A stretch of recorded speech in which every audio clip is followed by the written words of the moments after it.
Bonjour à tous, bienvenue sur Lift Talk, le premier podcast dédié à l'univers du street lifting et de la force, où nous abordons des sujets tels que la programmation, la nutrition, les méthodes d'entraînement pour résumer tout ce qui peut vous aider à progresser sans limite, que vous soyez débutant ou confirmé. Nous sommes Marco et Victor, coach et compétiteurs dans le milieu du street lifting. Nous suivons des athlètes également en powerlifting. Si vous avez des questions, n'hésitez pas à les noter lors du podcast et à nous les poster en commentaire. Le podcast est sur toutes les plateformes, que ce soit YouTube, encore Spotify, Deezer, etc. Bonne écoute à vous. Je crois que c'est pas vraiment droit normal où je suis. Bonjour à tous, bienvenue pour le 33e épisode de Lift Talk, en compagnie toujours du gros Victor. Aujourd'hui, plusieurs sujets d'actualité. Donc le podcast va s'articuler beaucoup par rapport à ce premier sujet qu'on va décomposer chacun. Il est déjà mort de rire, le mec. On vous dira pas tout de suite, on vous laisse réfléchir où est Victor, et on le dira dans la deuxième partie du podcast. Après, Victor fait de la marche, Victor, et je vous laisse compléter la phrase. C'est comme Martine, tu sais, genre le livre, Ouais. les petits livres pour gamins. Martine, elle fait ceci, Martine, elle fait cela. Parfait, c'est excellent. Alors donc, ma question que je t'ai posée aussi la fois dernière, c'est comment se passe un peu la prépa là, parce que ça arrive Et très bah, vite là. Et oui, absolument. C'est vrai que l'échéance se rapproche. Ça suit son cours. Ça se passe bien là. Niveau cut, je suis de plus en plus régulier sur mes pesées. Là, je me pèse quasiment tous les jours, mais sans y prendre trop d'importance. C'est pas un truc que je recommande nécessairement pour quelqu'un, par exemple, qui fait une sèche. On va dire une sèche parce qu'il a du gras à perdre. Il a peut-être 10 kilos à perdre, donc il est peut-être un petit peu gras et qui veut s'affûter un petit peu, être un peu mieux. Je vous recommande pas du tout de se peser au jour le jour comme ça n'a pas d'intérêt, à part se frustrer un peu psychologiquement, etc. Moi, je me pèse un peu au jour le jour pour voir, parce que quand on perd du poids pour rentrer dans une catégorie de poids, et ben en quelque sorte, j'ai envie de dire, la composition corporelle, on s'en fout, c'est très exagéré, c'est pas vrai non plus, hein, mais on va dire que ça a une importance secondaire, puisque quand on veut perdre du gras, on veut perdre du gras. Le poids, on le perd, mais c'est une conséquence de la perte de gras. Quand on veut perdre du poids, on veut perdre du poids. Donc, c'est-à-dire qu'il y a d'autres stratégies qui peuvent rentrer en compte, comme on en a parlé. Typiquement, les water cuts, on perd pas du gras, mais on perd de l'eau. C'est un processus, un protocole, voilà, qu'on met en place pour perdre du poids sur une très courte échelle de temps et pas être trop impacté justement par cette perte de poids parce que énergétiquement, on reste à peu près stable. Et donc, là, moi, je me pèse au jour le jour, tout simplement pour voir, en fonction de ce que j'ai mangé la veille au soir, le matin, comment ça se retranscrit, et pour voir justement les stratégies que je pourrais mettre en place, sachant que, petite précision, à final rep, moi, j'ai la possibilité de me peser sur 2 créneaux différents, et j'hésite encore où est-ce que je vais me peser, à quel moment je vais me peser. Je peux me peser soit la veille de ma compétition, mais le soir, donc à 20h, quelque chose comme ça, je crois. Peut-être pas à 20h, c'est peut-être un peu tard, mais enfin, on va dire, je sais plus, 18h30, 19h, admettons. Je crois que c'est après, en gros, la compétition de ceux qui passent la veille, quoi. Donc ça. Et sinon, je peux me peser le lendemain matin à 7h. Donc les deux ont des inconvénients parce que le soir, ça veut dire que très certainement la journée, j'aurais quand même mangé. Ce serait bien de pouvoir m'éviter une journée de jeûne la veille de la compétition. Après, ça peut quand même, évidemment, il y a des stratégies qui peuvent être employées pour limiter ça, etc., etc. Mais bref, donc ça voudrait dire qu'il faudrait quand même que je me restreigne particulièrement toute la journée jusqu'à la pesée, donc attendre toute la journée. Et sinon, après, le lendemain matin, donc, je pourrais manger à peu près relativement normalement la veille, mais le soir, évidemment, il faudrait que je fasse des petites adaptations. Et du coup, le problème de me peser le lendemain matin, c'est que déjà, il faut que je m'y rende tôt le matin, parce que la pesée est vraiment genre à 7h ou 7h30. Et donc, il faut que je me déplace et que moi, je passe que à 14h quelque chose. Donc, ça ferait que certainement, après, je devrais revenir à l'appartement où je suis. Et donc, ça me fait faire un aller-retour, ça me fait un peu chier. Donc, bref, je pèse encore un peu le pour et le contre en essayant justement de me peser un peu parfois le soir en ayant plus ou moins mangé la journée pour voir un petit peu. Parce qu'il y a des fois, je suis un peu pris par mon emploi du temps et du coup, il s'avère que je mange pas tant que ça la journée. Donc, j'essaie de voir comment ça se répercute aussi sur mon poids le soir et vice-versa le lendemain matin, voir aussi un peu comment ça se passe. Et donc, il y a eu un jour quand même où mon poids était particulièrement bas, où je faisais 80,2 kilos. Mais sinon, je suis plus aux alentours des des 80, on va dire entre 80,8 et 81,2 le matin à jeun. Mais sinon, il y a un matin où je fais 80,2, donc quasiment au poids. Donc ça avance bien. Là, ce que je faisais comme stratégie, parce que ça convenait bien à mon emploi du temps et que ça convenait bien à moi en termes d'adhérence, c'était, je sais plus si j'en ai pas la dernière fois, je faisais du jeûne intermittent en fait. Donc je mangeais pas le matin, j'essayais de manger assez tard, sachant que moi généralement le matin je coach pas mal. Donc c'était pas trop problématique parce que bah, tu as l'esprit occupé, tu es avec des gens, etc. Et je mangeais que vers 14h. Parfois même, il m'arrivait de m'entraîner le matin à jeun et de manger que après. Donc ça me posait pas trop de problème, surtout si j'avais des tractions ou des muscle-up, bah, ça me permettait de les faire en étant quand même particulièrement léger aussi. Donc c'était intéressant. Et bah, l'intérêt de faire ça, c'est que je peux cumuler mes calories de la journée sur 2 repas. Donc, admettons, là, j'essaie d'avoir aussi pas mal de dépenses niveau marche, etc., sans que ce soit crevant. Donc, si j'essaye d'être aux alentours, bon, je comptabilise pas vraiment, mais pour donner un ordre de grandeur, peut-être entre 1800 et 2000 calories par jour, là, j'essaye d'avoir. Donc, ça me fait quand même des repas à 900 ou 1000 calories, vu que j'ai 2 repas. Donc, ça fait des repas quand même très copieux. Et après la journée, bah, j'essaye de boire pas mal, parce que ça, mine de rien, ça cale bien, hein, même des boissons, moi, je prends pas mal de. On attend évidemment toujours la sponsor, là, comme ton running gag là, dans tes vlogs avec, je sais plus ce que c'est, les bars là. Moi, c'est Coca Zéro. Donc là, ça, Nature Valley, Nature voilà, Valley. c'est ça. C'est ça. Voilà. Donc ça, c'est pas mal efficace avec Coca Zéro, ça cale bien. Et aussi, ce que j'essaye d'éviter pas mal, c'est ce que je prenais beaucoup là avant, c'est-à-dire bah, des yaourts protéinés, que ce soit à boire ou des yaourts en pot. Parce que le problème, entre guillemets, de ça, c'est que bah, du coup, c'est quand même un peu moins rassasiant que si je prenais, que si je rajoutais en fait concrètement du poulet ou une autre source de protéines, de la viande, quoi, vraiment du costaud, on va dire, du solide. Et du coup, bah, j'essaye d'en manger un peu moins et ça me permet aussi d'être plus rassasié à la journée. Donc, globalement, à ce niveau-là, ça se passe bien.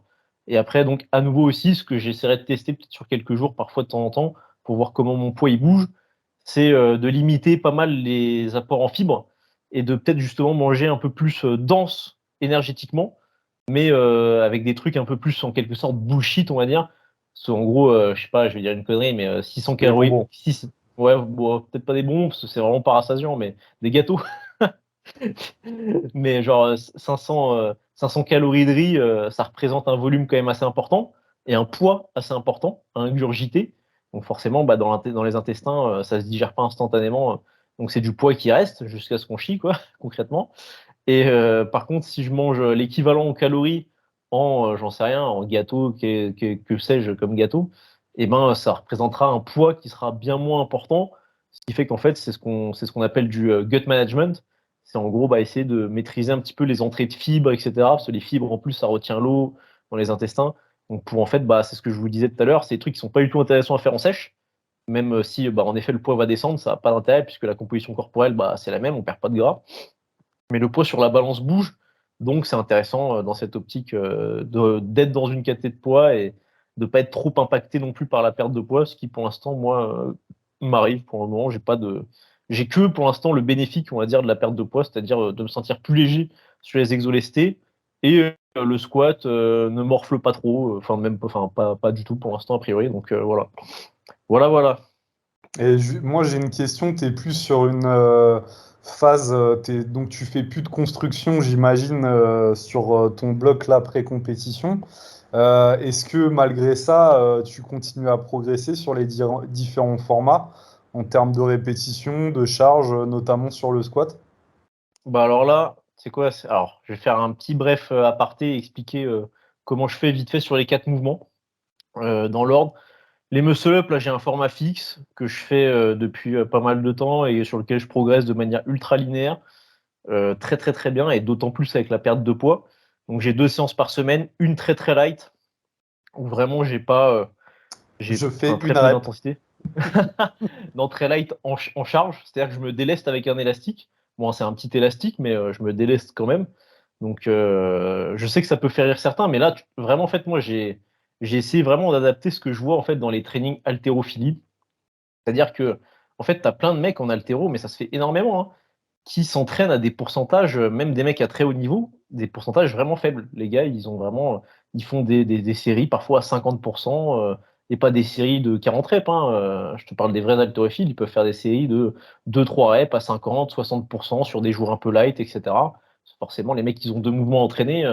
Si dans la semaine, ils s'entraînent qu'à 5 fois, ils vont pas faire que du 80% et plus. Donc voilà.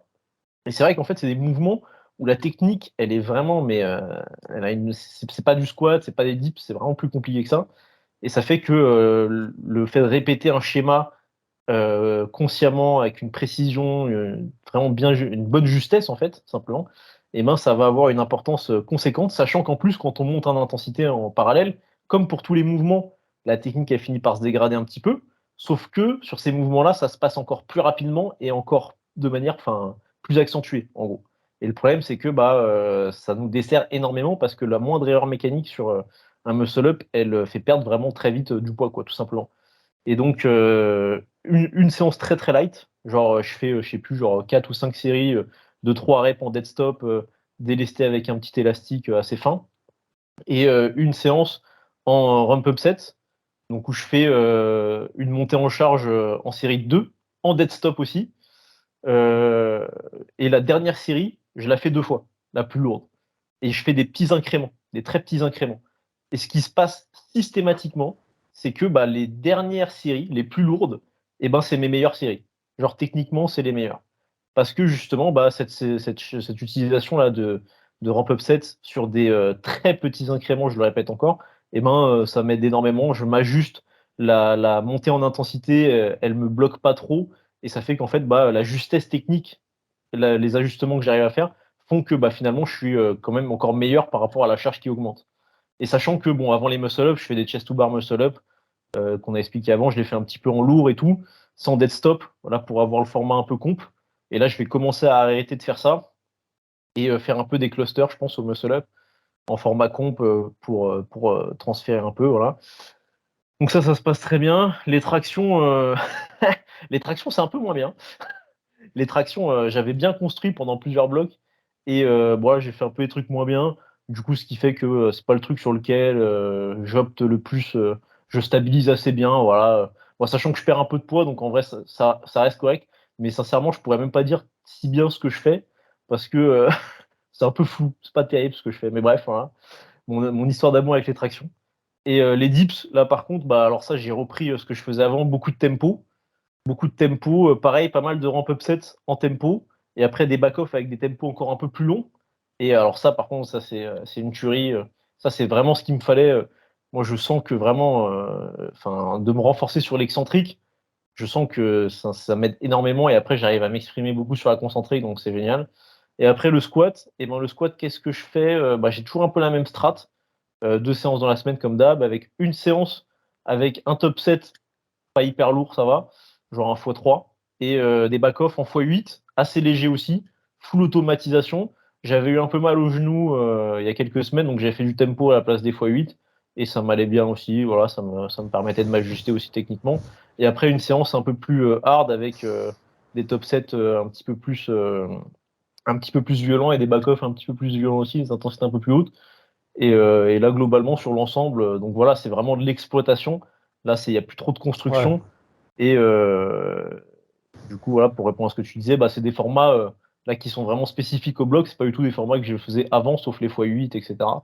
Mais les x8, là, je les fais volontairement moins intensément que sur d'autres, sur les blocs précédents, parce que c'est plus pour maintenir un truc technique, automatisation, que pour me challenger ou quoi. Qu'avant, je cherchais vraiment à monter un peu en intensité dessus. Là, c'est moins le cas. Ok, ça marche. Ouais, c'est intéressant. Donc, ouais, pour l'instant, ta perte de poids n'impacte rien, comme la semaine dernière finalement. Et puis, ça t'aide aussi un peu plus, peut-être au muscle-up. Ouais, ouais. Ok. Et écoute, moi, je ne parle jamais de ma prépa pour la FNSL 4 mouvements en décembre. Je vais en parler un peu. Ah oui, Euh, ah oui, ah oui, ah oui. je bois le Euh, cognac. Donc, pour recontextualiser, je participerai en moins de 104 kilos. Donc là, cette année, la catégorie, elle risque d'être remplie à 100%. Je pense même qu'il y en aura Peut-être que j'en ferai partie, je ne sais pas, qui ne seront pas sélectionnés parce que il y a des Quand gens même. qui, il y a des gens qui sont dans l'ombre et comment dire, qui sont pas très réseau et qui aussi postulent et qui misent tout sur cette compétition.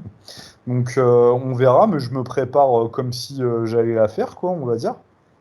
Et je dois dire que ça se passe pour l'instant plutôt bien. L'année dernière, donc ça s'était très mal passé parce que j'avais chopé une Ah gastro oui. juste avant. Je vais essayer déjà de me protéger par rapport à tout ça. Et puis aussi bah, d'être content, de produire des performances dont je suis satisfait aussi le jour J. Ça aussi, c'est hyper important parce que je l'ai encore un peu ici, là, tu vois.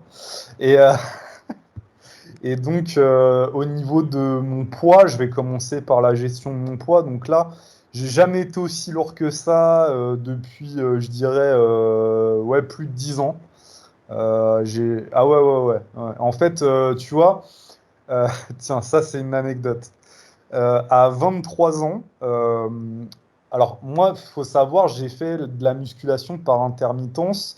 Je m'y suis vraiment intéressé à mes 16 ans et j'en ai fait par intermittence en mode, tu vois, j'en faisais 2 mois, j'arrêtais 6 mois, etc. Comme beaucoup, je pense. Et puis à 23 ans, un peu avant, non, c'est à 21 ans, excusez-moi, je me suis vraiment mis à fond dedans et l'objectif c'était de faire une prise de masse. Sauf que moi, j'avais pas trop compris comment ça fonctionnait. Je Il est pensais. devenu obèse, le coup. Ouais, non, mais attends, c'est exactement ça. C'est que, je sais pas, j'ai dû passer de 85 kilos à 100 kilos en peut-être, je sais pas, allez, 6 mois, grand max. D'ailleurs, j'ai encore des vergetures de cette époque-là parce qu'en fait, j'ai pris du poids hyper rapidement et c'était pas du bon poids, quoi, hein. C'était vraiment beaucoup de rétention d'eau. J'avais vraiment le visage bouffi, gonflé, tu vois. Libindum, quoi. Ouais, vraiment, vraiment, tu vois. Et pourtant, à l'époque, moi, je pensais que j'étais balèze, tu vois. Je faisais 100 kilos, Ah c'était un ouais, truc de fou, quoi. costaud le Et, Lascar. et bon, malheureusement, même mes performances, alors là, je m'entraînais pas dans une optique de prise de force, même si ça faisait quand même partie du processus, mais j'étais assez faible à cette époque-là. Et puis, donc en gros, je m'étais totalement foiré. Donc à cette époque-là, j'étais monté à 100 kilos. Et donc là, actuellement, je tourne aux alentours de 97 kilos, avec une composition corporelle qui n'a plus rien à voir par rapport à mes 21 ans, mais une composition qui n'est pas euh, hyper ouf, parce que j'ai quand même pris pas mal de fat aussi, même si j'ai limité tout ça, parce qu'en fait, j'ai fait une prise de masse en gros sur un peu plus de 2 ans. En gros, mon point de départ, il y a 2 ans, j'étais à 88 kilos. Et donc là, en gros, j'ai pris 9 kilos quoi, en 2 ans. Donc, j'ai quand même pris beaucoup de muscles. Alors, je pourrais pas quantifier. Et puis, on espère toujours, hein, tu sais, Ah prendre oui. un pourcentage beaucoup plus important. Et puis, quand on sèche, on se rend compte que c'est beaucoup moins les gains qu'on a fait. Alors, moi, j'estime le truc, je sais pas, peut-être, j'ai peut-être pris 50% de muscles, on va dire, dans l'eau. Ce qui serait intéressant et ce que je compte faire dans tous les cas, c'est une petite cut justement après les France pour voir un peu aussi le résultat de ce travail-là des 2 ans. Je pense que j'ai pris pas mal de masse aussi sur les membres inférieurs parce que bah, il y a eu une grosse progression en termes de charge. Parce qu'à l'époque de super physique, on tapait, moi je faisais essentiellement du front squat, je faisais que du front squat. Et donc les charges, forcément, elles étaient moins importantes que le back squat. Donc voilà, au niveau du poids, c'est ça actuellement, 97 kilos. Ce que je compte faire, c'est quand même un peu optimiser tout ça, perdre un petit peu de fat et de flotte et redescendre en gros à 94 kilos, donc perdre 2-3 kilos en somme. Donc il va quand même énormément m'aider sur les muscle-up et aussi traction dips dans une certaine mesure. Et puis en gros, ma stratégie clairement, là actuellement, encore actuellement, c'est de miser. Bon, ça vous donne des indices là. Euh, c'est de miser sur le squat. D'où aussi cette prise de poids et en fait j'ai un peu accéléré la prise de poids. Le mec est mort de rire. Il est mort de rire de sa connerie. Parle un peu là, Victor. Ah voilà, voilà. J'ai fait exprès de couper mon micro. Ah oui, d'accord. Ok. Donc, l'objectif, c'était ouais, de vraiment améliorer le squat parce que c'est là où je vais pouvoir prendre le plus de points. Étant donné que sur les autres mouvements, je suis très moyen et le muscle-up, je suis très en retard sur ce mouvement-là. Donc, la stratégie pour le jour J, on va dire, c'est miser sur le squat et aussi dips et traction et vraiment mettre de côté le muscle-up. Comme je te disais en off, Victor, ça va être Ouais. de sécuriser la troisième barre. Et si je peux être sur un RPE très bas, même sur la troisième barre, j'aurais aucun regret de me dire ah j'aurais pu faire mieux, etc. Non, je potentialiserai mes efforts sur la suite de la compétition. Ouais, bien sûr. Donc voilà pour ça. Après le total, je garde un peu la surprise, même si voilà, il n'y a aucune surprise de mon côté, mais je n'annonce pas les choses. C'est plus une surprise pour mes potentiels concurrents.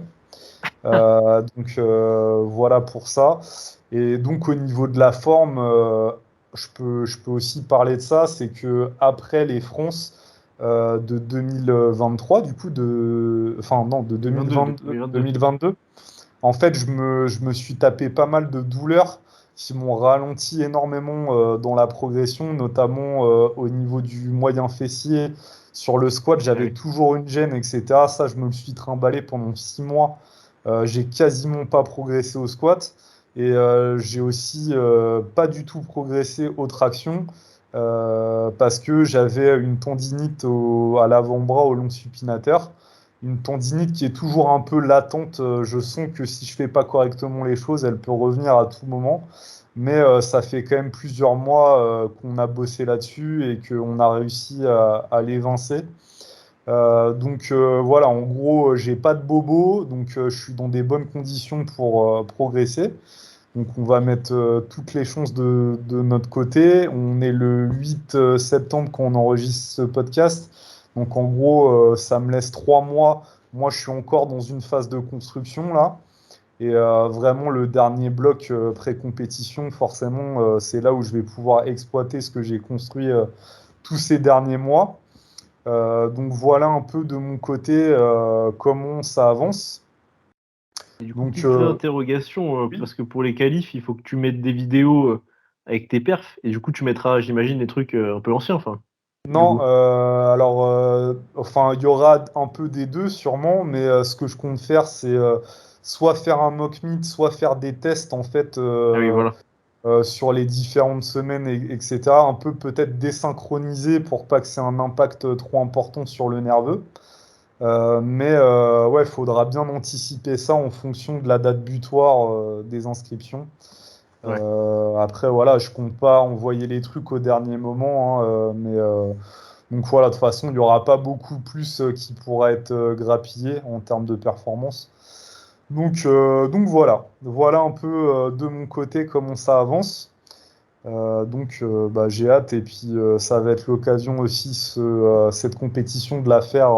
On sera pas dans la même caté, mais avec Victor, ça va être marrant de le voir dans les backstage et tout. Ça va me faire trop marrer. Parce que je t'ai jamais vu en fait. Enfin là, je vais te voir là la fin du mois, mais sinon je t'ai jamais vu sur une compétition. Mais t'étais pas là en décembre? Ah oui, non, t'étais pas là. 2021. Non. T'étais pas là d'ailleurs? Pourquoi t'étais pas là? Ah non, j'avais été qualifié, mais j'avais pas pu venir. Ça me parle, ouais, je me rappelle de J'avais cette histoire. déclaré forfait. Ouais. Ouais, je me rappelle. T'étais une Donc, merde, c'est vrai. toujours dans la gratuité, ça fait plaisir, mais ça reste toujours amical. Évidemment, évidemment. Qui aime bien châtie bien. Oui. Exactement. Exactement, je l'aime beaucoup celle-là. Et donc ouais, on a fait le tour un peu de notre actualité à chacun. Et justement là, en ce moment, on se tape une canicule post-été du jamais vu. Dérèglement climatique, diront les écolos. Je sais pas. Mais du coup, Victor avait envie un peu de vous parler. Et justement, il est dans un environnement qui rejoint un peu le sujet. Un environnement aquatique. Alors, il faut savoir que, bah, comme un être humain civilisé, voilà, je me suis lavé hier soir. Et ce matin, putain, je coach au CrossFit.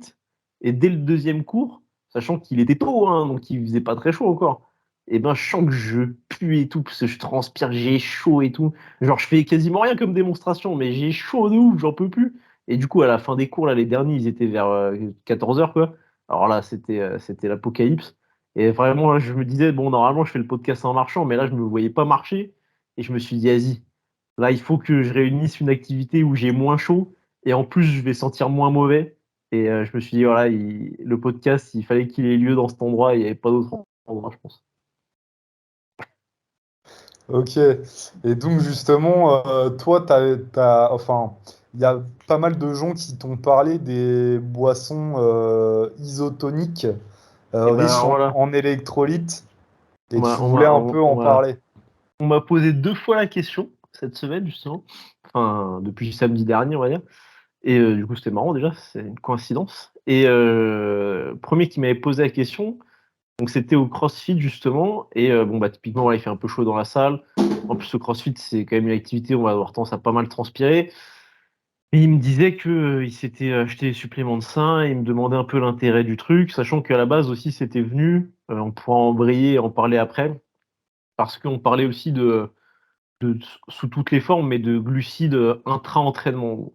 Et donc la personne me demandait si c'était donc vraiment intéressant, les boissons, enfin les suppléments en électrolytes pendant les séances. Et du coup, la réponse que je lui ai faite et que je vous fais ici, parce que bah, vous pouvez être tenté justement de vous supplémenter également, vu que là il fait particulièrement chaud, peut-être que vous transpirez plus ou moins, etc.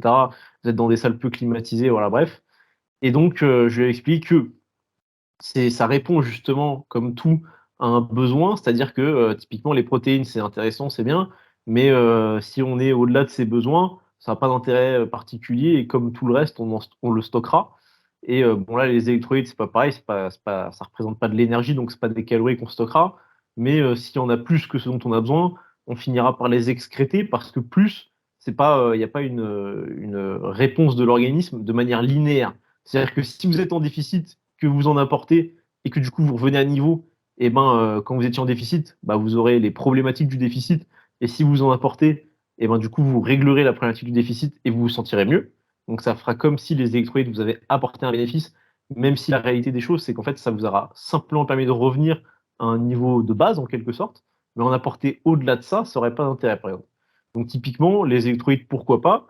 Si vous transpirez beaucoup et que vous avez des sensations que, voilà, bah, typiquement, même une perte d'énergie, même si, comme j'ai dit, c'est pas quelque chose qui représente de l'énergie, d'un point de vue strictement physiologique, c'est pas des calories, mais ça peut être responsable enfin une déficience en électrolytes pendant l'entraînement peut être responsable d'une sensation de perte d'énergie parce que bah, les minéraux sont impliqués dans la contraction musculaire. Donc typiquement, si vous êtes en déficience à un instant T, bah, ça peut jouer, ça peut impacter.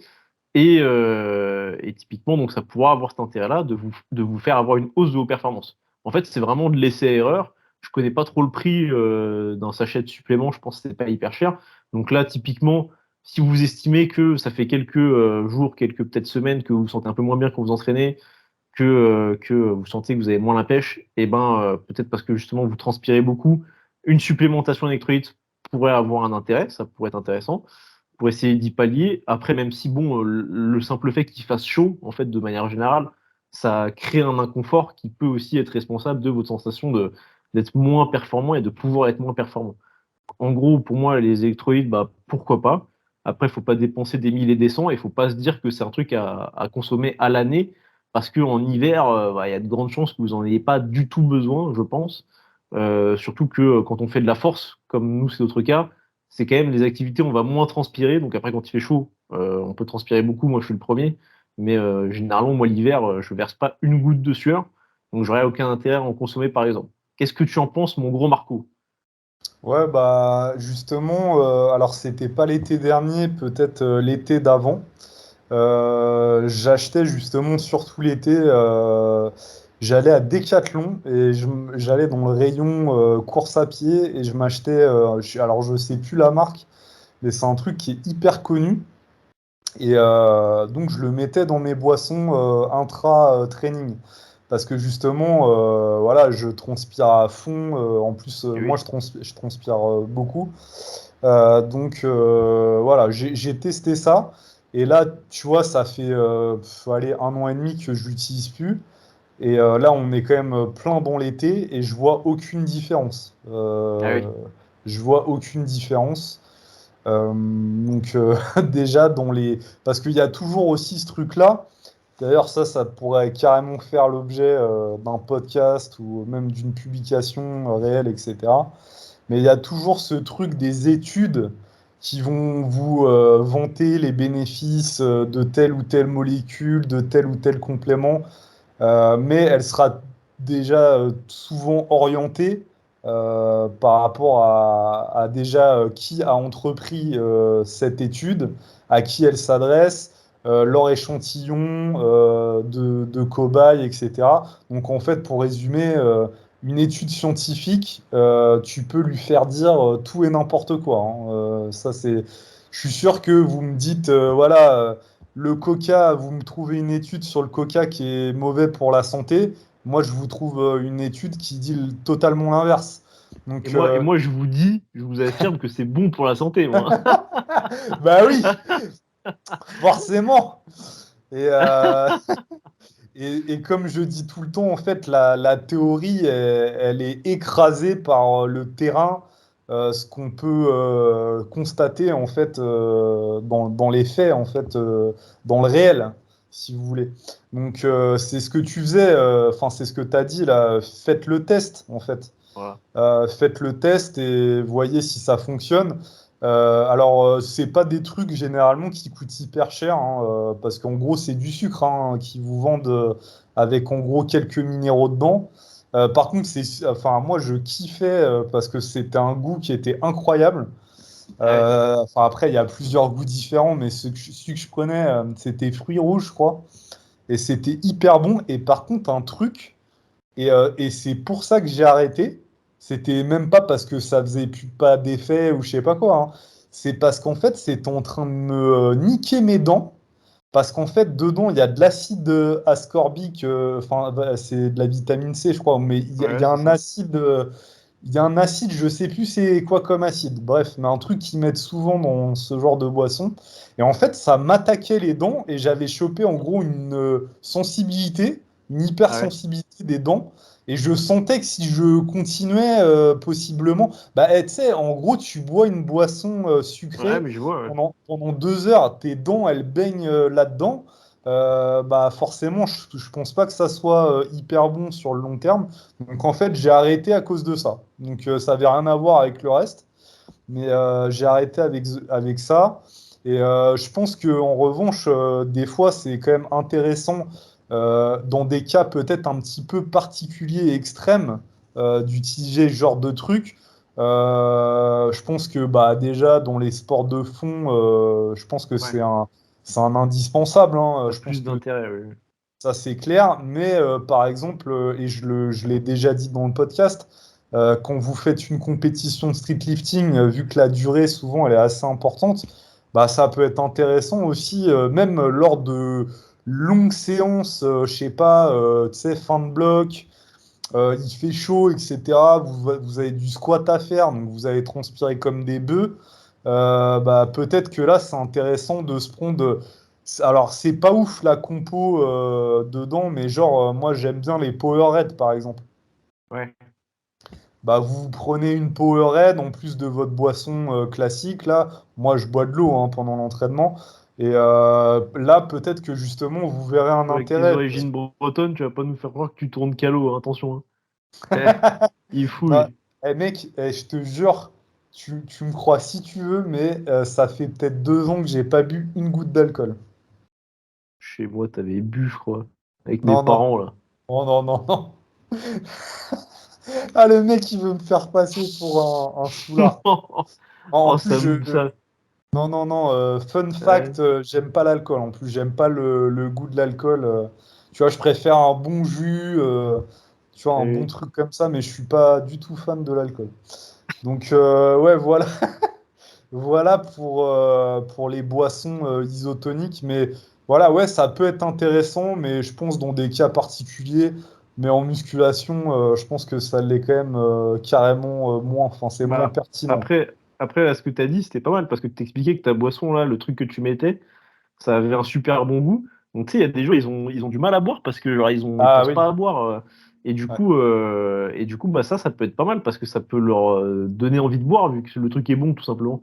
Donc, c'est vrai que ça peut être pas mal, ça, mine de rien, sur Et cet c'est aspect-là. vrai que, tu vois, l'été, quand il y a des grosses chaleurs, canicules, etc., en fait, on peut être déshydraté sans même s'en rendre compte. Bien sûr, ouais. Et la déshydratation, elle a quand même des gros impacts sur la performance, Ah, bah surtout oui, oui, oui, bien dans les sûr. sports de force. Donc, en fait, effectivement, ça peut vraiment aider les athlètes à boire plus facilement. Moi, je sais que j'ai ce réflexe. Après chaque série, même si j'ai pas soif, hein, je bois une gorgée d'eau et je fais ça tout le temps. En fait, c'est un automatisme que j'ai. Voilà un peu pour le sujet d'actu en rapport avec cette canicule-là. Je sais pas combien il fait chez toi. Moi, il fait 32 là. Ouais, je crois qu'il fait 34, 35 peut-être. Ah ouais, purée, non, c'est pas possible. Mais quelle idée d'habiter en région parisienne ou à Paris, les gars. Quelle idée. Je me suis dit, vas-y, ça va passer. Du coup, qu'est-ce qu'il est arrivé là, Victor? Raconte-nous Et un peu bah, là. mon téléphone, il était en surchauffe. Il n'a pas supporté la canicule. Mais tu sais que c'est en partie pour ça aussi que je voulais pas le faire en marchant. Parce que tout à l'heure, mon téléphone, il était déjà un peu chaud et tout quand j'étais au CrossFit. Et je me suis dit, ouais, l'encul, il va pas supporter quand je vais marcher. Et là, laisse tomber, il s'est éteint. Mais genre, genre, j'ai enlevé la coque et tout pour qu'il refroidisse. Mais dans mes mains, il était quasiment pas tenable. Genre, le truc était brûlant. Genre, vraiment, je l'ai mis sur mon front une demi-seconde pour voir sentir la chaleur. Et le truc, ça m'a brûlé le front, quoi. J'aurais pu. Je te jure, tu cassais un œuf dessus. Je suis sûr, le blanc, il commençait à blanchir, justement. Le transparent, je suis sûr. Je suis sûr. Ah, il était Sur- vraiment super chaud. Ah ouais, je te promets. Une expérience à faire. Si j'avais un téléphone à niquer, je testerais. Ok, bah justement, en plus, on arrivait à la fin du dernier sujet, enfin du précédent sujet, et là, le dernier sujet qu'on voulait aborder, et c'est un truc aussi, on en a déjà parlé, mais c'est le déload. Le Ah oui. déload, quand l'utiliser, pourquoi, à qui ça s'adresse, qu'est-ce que c'est vraiment un déload? Justement, est-ce que justement, toi, Victor, tu peux nous expliquer un peu, nous développer ce que c'est un déload? Et bah, alors un déload, donc c'est une décharge en français. C'est le fait de diminuer et le volume et ou l'intensité sur ces exercices, de ces entraînements. Peut-être même enlever certaines assistances ponctuellement sur généralement une semaine pour récupérer si jamais justement on a accumulé trop de fatigue et qu'on sent que on commence un peu à se cracher, que on commence à accumuler plus de fatigue que ce qu'on arrivait vraiment à récupérer au fur et à mesure des semaines, et que du coup bah, la montée en intensité elle finissait par plus être rentable, et ben de déload, ou alors à l'issue d'un bloc particulièrement dur, même principe pour relancer, tac, on fait un deload avant d'entamer un nouveau bloc, tout simplement. Donc ça c'est la définition de base. Après, bon, on en avait déjà un peu parlé, on en avait déjà un petit peu abordé.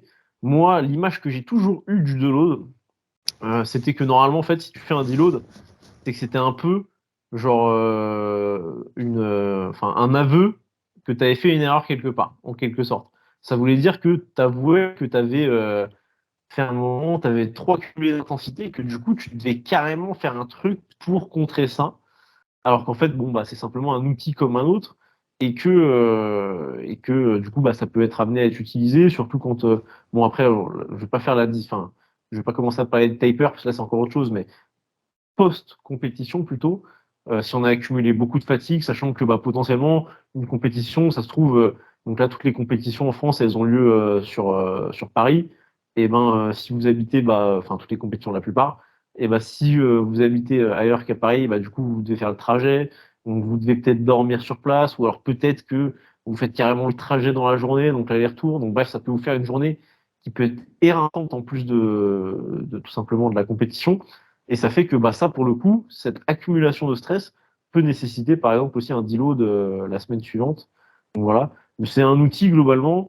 Et moi, c'est vrai que ça aussi, on en avait un petit peu parlé, mais pour moi, je suis pas hyper fan d'utiliser, même si ponctuellement, ça peut être quelque chose de nécessaire. Mais moi, je préfère faire des blocs avec une semaine de plus, avec en fait une semaine en quelque sorte de deload, quoi. Moi, je préfère vraiment faire des blocs assez amples où je vais commencer vraiment bas en fait. Donc finalement, ça s'apparente à ça, ce qui fait que généralement, c'est pas trop nécessaire finalement pour moi et ceux que je coach d'en faire, en gros. Ok, ouais, tu l'intègres quasi systématiquement, quoi. Exactement, ouais, c'est ça. Alors que moi, je l'intègre pas systématiquement, je l'intègre toujours post-compétition. Ça, c'est sûr. Ou quand l'athlète, vraiment, je vois qu'il est complètement cramé, qu'on démarre un bloc, au bout de la deuxième semaine, peut-être il est déjà cuit. Ça arrive très rarement, mais ça peut aussi vachement être influencé par des choses extérieures. La vie, en fait, de la personne, peut-être qu'elle a changé de taf, peut-être qu'elle a plus de charges de travail, etc. Et du coup, elle n'arrive plus à récupérer, alors que juste avant, elle était dans une phase beaucoup plus soft. Donc voilà, tout ça, ça peut influencer. Et justement, moi, il y a un truc que j'aimerais bien aborder et qui me vient, c'est l'idée, la fausse idée que genre un déload, ça doit être en gros la branlette sur Ah oui. absolument tous les exos, quoi, même les exos Ouais. d'assistance, etc. Et alors là-dessus, je vais peut-être faire un disclaimer, c'est que effectivement, sur les exos de comp, on réduit le volume et l'intensité, mais pour autant, sur les exercices d'assistance qui sont beaucoup moins gourmands, vous allez avoir beaucoup plus de facilité à récupérer. Là, justement, c'est intéressant quand même de garder une intensité assez suffisante pour déjà ne pas se désentraîner, parce que c'est peut-être aussi ça le risque d'un déload. Après, les gens réagissent plus ou moins différemment, mais il y en a certains, ils vont se désentraîner très très vite. D'autres, ça va être un peu. Enfin, moi, je pense notamment aux personnes qui sont peut-être un peu plus âgées. Il y a une tendance quand même que j'observe vachement dans ce sens-là, où les gens se désentraînent beaucoup plus vite que les personnes qui ont la vingtaine, par exemple. Donc ça, c'est un truc. C'est que pendant le déload, il y a des trucs quand même, va falloir, enfin, ça reste quand même un exercice physique. Vous allez fournir un effort. Vous n'allez pas non plus aller à la salle et en gros, vous allez bouger, quoi. Vous allez faire du air squat, du air curl, et que voilà, ça va être génial. Et puis, au contraire, moi, je pense que garder une petite intensité sur les exercices d'assistance, notamment, c'est bénéfique aussi. Et, enfin, on dit souvent qu'il faut quand même garder un certain mouvement, être dans une certaine dynamique pour pas non plus tout perdre après. Parce que après, ça peut être assez terrible parce que vous allez avoir plus aucun repère. Et c'est ça aussi le risque, quoi. Même si, bon, Ouais, c'est sûr. sur une semaine, les risques non plus, ils sont pas oufissimes, hein. Oui. Ça c'est clair, hein. Mais voilà. Mais parce que je parle de ça parce qu'il y a quelqu'un peut-être qui se reconnaîtra ou elle se reconnaîtra, qui était étonné sur un des lots de forcer un petit peu quand même sur les assistances. Après, moi, tu vois, ça me fait rire parce que il y a longtemps, longtemps, longtemps, alors je sais pas, quand j'avais 16 ou 17 ans, moi, j'avais cette image-là, tu vois. Déjà, je me disais, fallait faire des déloads, tu vois, genre systématiquement, alors que je faisais pas de la force, je faisais de la muscu, etc. Et tu sais, c'est comme tous les trucs, tu vois, 40 000 trucs passés, toutes les comment on appelle ça, merde, techniques d'intensification, tu les vois passer, donc tu les testes, tous les trucs, tu les testes, donc ça, j'avais vu passer, donc j'avais testé. Et sauf que le truc, en fait, c'est que j'étais venu à faire une semaine où, en fait, je m'entraînais pas du tout, genre, j'avais pas la salle, parce qu'en fait, je me disais, genre, j'avais fait une séance, tu vois, et je m'étais dit, en fait, c'est trop chiant, quoi, je me branle complètement, genre, je brasse de l'air, je me fais hyper chier, ça sert à rien, tu vois. Et parce que justement, j'avais cette image-là de me dire, fallait que j'y aille chill, sauf que ça devenait ridicule et je faisais rien. Et finalement, je m'étais pas entraîné de la semaine. Je me disais, je vais m'entraîner la semaine suivante. Et c'est vrai que ça aurait quasiment pour le coup le même effet parce que si tu brasses complètement de l'air, tu te désentraînes de la même manière. C'est-à-dire que si t'as pas un minimum de résistance, ta technique, tu peux pas l'exprimer, donc tu l'ancres pas et se répète pas. Donc tu as le phénomène du désentraînement, c'est-à-dire de la semaine suivante, de ressentir que ta technique elle est un peu partie en quelque sorte, qu'elle est un peu moins automatisée. Et du coup, finalement, autant ne pas s'entraîner si c'est pour faire ça. Mais du coup, oui, en effet, un deload, c'est. En fait, c'est vraiment ça, c'est faut que ça réponde à un besoin, faut ressentir. Et de toute façon, quand on fait un deload, généralement, enfin, si on fait bien le deload comme il faut, enfin après c'est l'appellation aussi, tu vois, qui peut. C'est pour ça que moi je fais toujours des blocs amples avec une semaine qui s'apparente à un deload, mais que je nomme pas comme un deload, c'est une semaine une, mais qui est vraiment light. Parce que les gens parfois en fait ils voient deload et tu sais ça les fait chier de ouf et tout, ils se disent ça sert à rien machin. Et c'est vrai, Ouais. tu vois, parce qu'ils se disent c'est une semaine que je perds, tu vois, mais c'est vraiment ça, hein. Et le Ouais. truc c'est que si les gens se disent ça, c'est que ils ont peut-être pas besoin d'un vrai deload au sens propre du terme comme moi je l'entends, tu vois. Parce qu'un deload pour moi, bon comme on a dit, voilà, faut pas brasser de l'air, etc. Mais il faut quand même vraiment ressentir que il y a une facilité, tu vois. Enfin après bon, c'est toujours dur à dire parce que tu sais, c'est toujours le même truc, hein. Tu sais, la ménagère de 50 ans, tu lui fais faire un truc, elle en chie. Le même mec qui a 20 ans et qui est plein de testo et qui a un ego surdimensionné, tu lui fais faire le même truc, enfin la même intensité, et lui, il va avoir l'impression qu'il fait rien et ça va le faire chier. Donc c'est toujours ça après à voir, mais globalement, pour moi, quand tu fais un vrai déload au sens propre du terme, où tu as des intensités qui sont vraiment basses et tout, sans brasser de l'air, alors là, moi je me répète pas, mais bref, on a compris, et tu t'en as besoin. Tu vois, t'es content de le faire en fait. Tu te poses pas la question de ah ça me fait chier, machin, non. En fait, ferme ta gueule. T'es tellement crevé que tu te dis ok, si je vais à la salle, je peux pas faire autre chose que ça quasiment, tu vois. Pour moi, si c'est un vrai deload. Sinon, je vais pas appeler ça un deload, justement, ça va être une semaine une, etc. Parce que, comme j'ai dit, si j'appelle ça un deload, les gens ils vont avoir l'impression qu'ils perdent une semaine, que c'est une semaine pour rien de décharge, machin, qui est transitoire d'un bloc à l'autre. Alors qu'en fait, si le truc est incorporé dans un bloc, mais en fait, c'est exactement la même chose, hein. Les pourcentages peuvent être les mêmes, le volume peut être exactement le même, tous les critères numériques peuvent être les mêmes. Simplement, je vais pas appeler ça de la même manière parce que je trouve que le déload, ça va avoir les gens vont avoir une perception de voilà, c'est ça, tu vois. Pour moi, en fait, un deload, c'est vrai que théoriquement, tu forces pas trop sur les assistances, par exemple. Un vrai deload, au sens strict du terme. Alors que moi, une semaine une, donc qui est plus light que ce que l'ensemble des gens font en règle générale, parce qu'ils ont des blocs un peu plus courts que ce que je fais faire, et moi, ma semaine une, les mecs, je les fais forcer aux assistances de manière assez stable, en fait. Mais par contre, c'est vrai que les mouvements de comp sont plus light quand même. Et après, ça dépend. J'ai des profils. Je sais que moi, typiquement, tu vois, c'est les mecs souvent que j'ai qui sont grands, très grands, enfin très grands, ouais, si plus d'un mètre 90, quoi. Eux, je trouve qu'ils ont pas mal aussi besoin, surtout quand je les fais forcer sur du volume, parce que les volumes les impactent encore plus. Et eux, je sens qu'ils ont vraiment besoin d'une semaine vraiment light. Et ce que je peux faire pas mal aussi, c'est des montées en intensité au cours du bloc qui va pas être linéaire, tu vois. Parce que, enfin, après, ça dépend aussi des gens, mais je trouve que c'est un truc qui se retrouve vraiment beaucoup chez les grands et un peu lourd. Donc, toi, tu vois. Et de leur faire vraiment en fait une intensité qui va monter, mais de plus en plus, donc pas de manière linéaire, au fur et à mesure du bloc, tu vois. Parce que justement, en fait, les mecs, je trouve, ils ont besoin d'un élan qui va être Bah, vraiment chill au début, tu vois, c'est et hyper après, drôle. ça va monter fort. C'est vraiment hyper marrant ce que tu dis, mais c'est exactement ce que je fais. Ah voilà, tu vois, c'est Et, exactement ça. et- et attends, et on vous le dit, hein, on s'est pas concerté avant le podcast et je lui en ai jamais parlé. Comme de par hasard, comme de par Et je hasard. lui en ai jamais parlé. Donc ça veut dire vraiment qu'on arrive tous les deux à la même conclusion sur certains sujets, sur la plupart des Voilà. sujets. Donc c'est quand même assez fou, quoi. Faut le dire.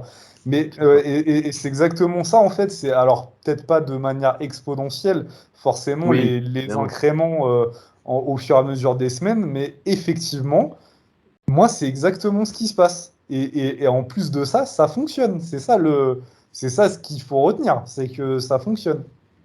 Oui, c'est ça. Parce que, tu sais, souvent, c'est un peu la question. En fait, la question, c'est d'où est-ce que je pars, où est-ce que je vais finir et en combien de semaines. Et de là, les mecs, ils se disent, OK, bah, il faut que je fasse plus X par semaine. Donc linéaire. Donc en fait, concrètement, les mecs, en fait, ils réfléchissent à quel incrément faire par semaine. Est-ce que je vais faire plus 5? Est-ce que je vais faire plus 7,5? Est-ce que je vais faire plus 10? Est-ce que je vais faire plus 12,5? Sauf qu'en fait, la réponse, elle n'est pas forcément figée dans le sens où ça peut ne pas être linéaire. Donc concrètement, voilà, c'est ça. Moi, par exemple, pour moi, alors je fais les choses de manière relativement linéaire, parce que ça me convient, ça me pose pas de soucis. Après, sur le squat, tu te rappelles, je t'en avais parlé à un moment, je t'avais montré le bloc que j'avais fait sur 8 semaines, où en fait, il y avait deux blocs, en fait. C'était deux blocs en un. Simplement, l'intensité, bon, je saurais plus trop la réexpliquer. Mais d'ailleurs, c'était super bien, ça, je sais que je vais le refaire, enfin, genre, pour reconstruire, je vais le refaire direct, enfin, pas après Final Rep, parce qu'il y a FNSL, mais dès janvier, je vais refaire ça, ça va être incroyable, je vais être un monstre. Je vais squatter 2000, c'est quoi l'année prochaine? 2024, et l'année où je squatterai 270 plus. Voilà. Avec cette technique, elle est trop bien. Je pense que je peux la faire à l'infini, tu sais, par rapport à ce qu'on disait la dernière fois. Je peux la faire à l'infini en réadaptant un petit peu. Je suis sûr que ça peut fonctionner. Après, comme ça, je publierai le truc, on fera un programme avec ça, et puis les gens voudront, les gens sauteront dessus, se diront la technique absolue pour faire pour progresser au squat. C'est le marketeur de fou. Mais en tout cas, voilà, bref, ça peut être une.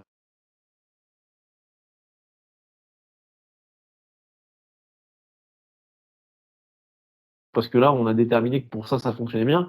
Mais si vous, vous voyez que quand vous faites des incréments linéaires, etc., vous faites un peu les trucs traditionnels et que pour vous, ça fonctionne pas, bah nous, après, on a déterminé que voilà, pour ce type de profil, ça pouvait être une solution. Mais après, on n'a pas fait toutes les personnes du monde et de la Terre. Donc, il peut y avoir d'autres profils. Et puis, il y a toujours aussi des exceptions. Il peut y avoir d'autres profils pour qui ça peut fonctionner.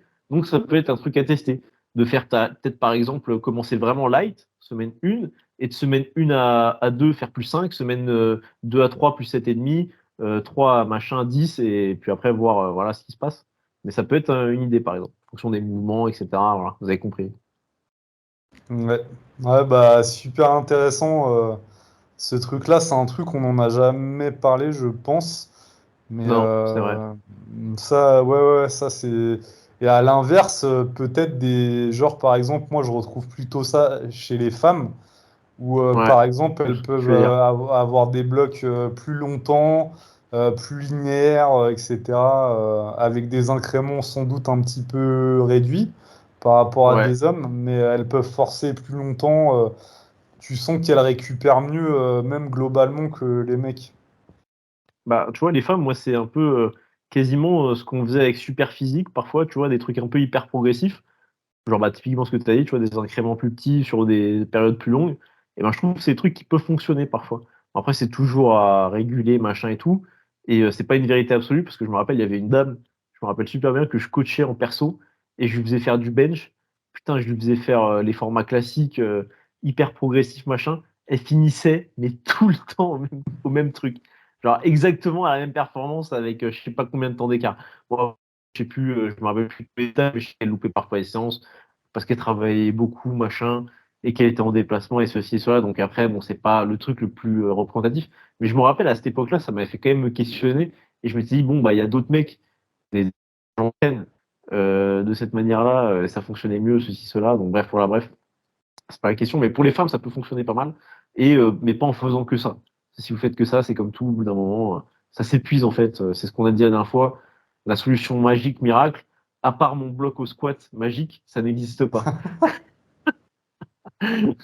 Bientôt disponible sur vos écrans.